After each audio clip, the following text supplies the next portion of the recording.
Halo sobat semua, jumpa lagi dengan Denbagose Channel.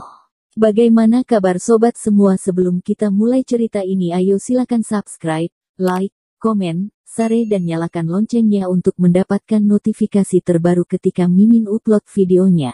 Bab 1180 Bos Kisen. Siapa Bos Riko itu? Itu adalah pendukung mereka.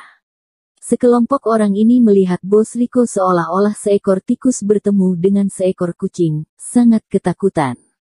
Jadi ketika melihat Bos Riko, semua orang terlalu takut untuk berbicara. Ada apa dengan Bos Riko? Mengutuk saat dia masuk. Manajer Ji juga terkejut, dan dengan cepat menindaklanjuti dan bertanya. Bos Riko, ada apa denganmu? Bos Riko menamparkan manajer Ji dengan bunyi nyaring, hingga dia langsung berbaring di lantai. Bos Riko mendengus, ada apa?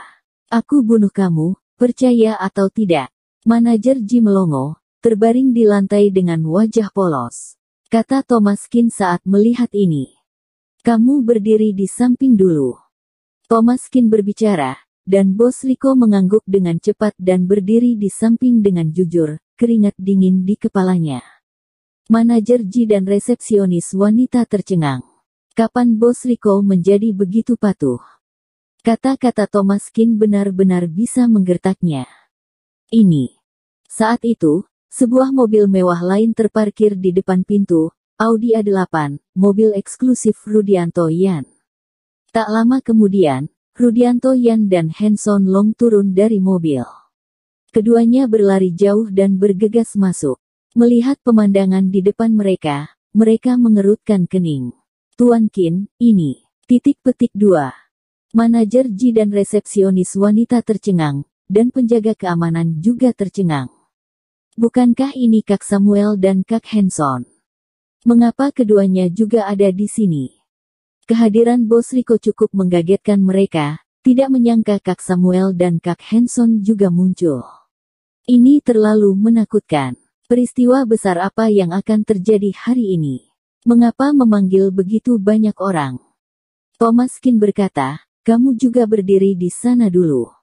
Setelah Thomaskin selesai berbicara, Rudianto Yan dan Hanson Long saling melirik, mereka berdua merasakan keringat dingin, dan dengan cepat berdiri di samping Bos Riko dengan patuh. Ketiga orang ini berdiri lebih rapi dari penjaga keamanan, membuat para satpam merasa sedikit malu. Berdiri ataupun berjalan pun serba salah. Fokus semua orang jelas pada Thomaskin. Mana berani mereka melakukan sesuatu pada Thomaskin sekarang? Dia melirik manajer Ji dengan tatapan bertanya-tanya. Wajah manajer Ji semakin malu. Orang-orang penting ini datangnya terlalu banyak. Ketiga bos besar ini telah dilatih oleh Thomaskin untuk menjadi seperti cucu. Dia masih berani bicara.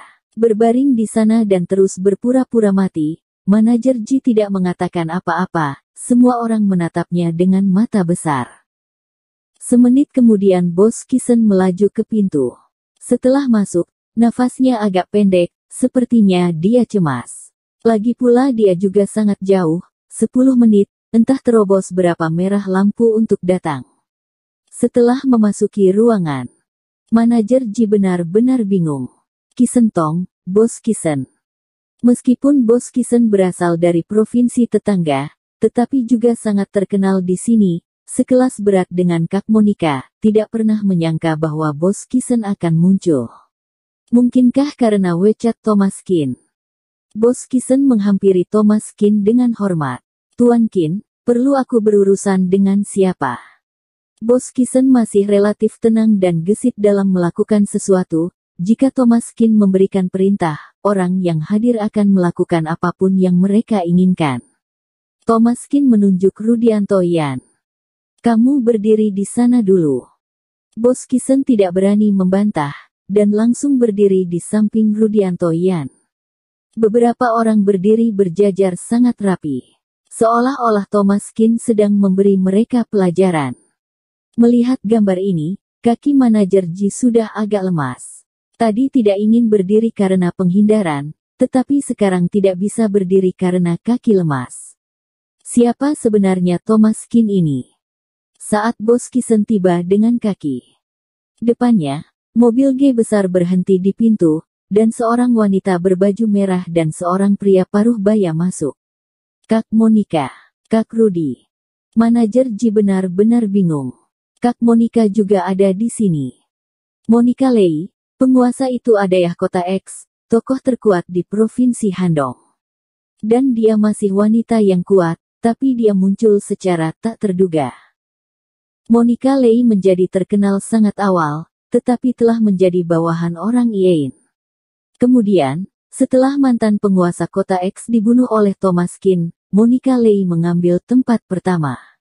Selanjutnya, Monica Lei dan Rudianto Yan dan Yen-nya mulai bersatu dan secara bertahap menstabilkan kekuatan seluruh provinsi Handong. Bisa dibilang Monica Lei hampir setara dengan Qi Shentong. Mereka benar-benar tidak menyangka Monica Lei akan datang ke sini juga. Bukankah ini mengundang seluruh provinsi Handong ditambah bos dari provinsi tetangga? Para bos dari dua provinsi berdiri di sini, berdiri dalam barisan, mendengarkan nasihat Thomas Qin. Bukankah ini terlalu mengejutkan? Thomas Qin menatap mereka dengan dingin, lalu menatap manajer Ji barusan dan mencibir. Ini bawahan kalian, kan? Sangat sombong. Barusan bilang akan mematahkan lengan dan kakiku. Rico Pei adalah orang pertama yang berdiri, persetan.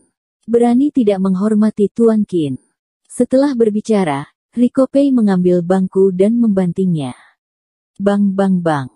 Dipukul oleh Rico Pei, manajer Ji bahkan tidak berani mengatakan apapun, jadi dia menerima pukulan. Bos Rico sangat marah. Orang bodoh ini, boleh saja memprovokasi siapa saja, tetapi justru memprovokasi Tuan Qin, tidak perlu khawatir bahkan jika membunuhnya. Beberapa menit kemudian, manajer Ji dipukul oleh Rico Pei di lantai dan sekarat, semua lengan dan kakinya patah. Thomas Qin menatapnya dan tersenyum dingin, hari ini aku akan memberitahu kamu apa yang dimaksud dengan membunuh satu untuk memperingatkan 100, membunuh ayam untuk menakuti monyet. Setelah berbicara, Thomas Qin menunjuk ke aula ini dan berkata, hancurkan. Ketika suara itu jatuh, Rico Pei, Rudianto Yan dan yang lainnya mulai menghancurkan toko.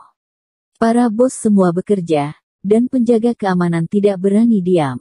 Toko yang didekorasi dengan sangat mewah telah hancur berantakan dalam waktu kurang dari setengah jam. Rico Pei berkata kepada Thomas Qin dengan hormat seperti siswa yang melakukan kesalahan. Tuan Qin, menurutmu? Thomas Qin berkata, begitu saja. Periksa monitor. Setelah berbicara, mata semua orang tertuju pada resepsionis wanita. Resepsionis wanita sangat ketakutan hingga kakinya menjadi lemas.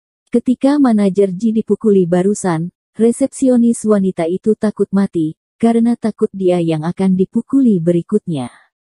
Untungnya, Thomas Qin tidak melakukan apapun pada wanita itu, dan dia selamat dari bencana. Pada saat ini, mata semua orang terfokus padanya, dan dia tidak sanggup mengatakan apapun karena ketakutan. Rico Pei melotot, bingung apa kamu? Mengapa kamu tidak segera menunjukkan kamera pemantauan pada Tuan Qin? Ya. Resepsionis wanita itu mengangguk dengan tergesa-gesa, kemudian dengan sedikit kaku dia berjalan ke bar dengan susah payah langkah demi langkah. Pada saat ini, meja bar tersebut hancur berantakan, namun barang tersimpan di dalamnya masih utuh. Resepsionis wanita dengan cepat membuka kamera pengawasan saat Thomas Qin masuk kemarin, lalu mengekspor videonya dan mengirimkannya ke ponsel Thomas Qin. Pada saat ini, resepsionis wanita juga menyesal setengah mati. Sebenarnya sangat mudah untuk memperlihatkan kamera pengawas. Poin utama adalah karena dia tidak menyangka Thomas Qin adalah orang yang sangat kuat. Jika tahu bahwa Thomas Qin sangat kuat, dia seharusnya mengeluarkan data kamera. Kenapa bisa sangat merepotkan? Thomas Qin mendapat kamera pengawasan, menoleh dan berkata kepada Rico Pei. Tempat kumuh ini diubah menjadi restoran saja. Rico Pei mengangguk berulang kali. Setelah berbicara, Thomas Qin mengambil telepon dan berbalik. Para bos ini dibiarkan berdiri di sini, saling memandang. Melihat punggung Thomas Qin, semua orang menghela nafas dalam hati, Bukankah ini hanya membunuh ayam untuk menakuti monyet?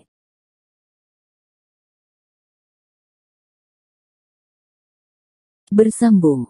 Terima kasih kepada kalian yang telah menonton video ini. Jangan lupa tekan tombol subscribe-nya dan nyalakan notifikasinya untuk mendapatkan video-video seru lainnya dari channel Denbagose.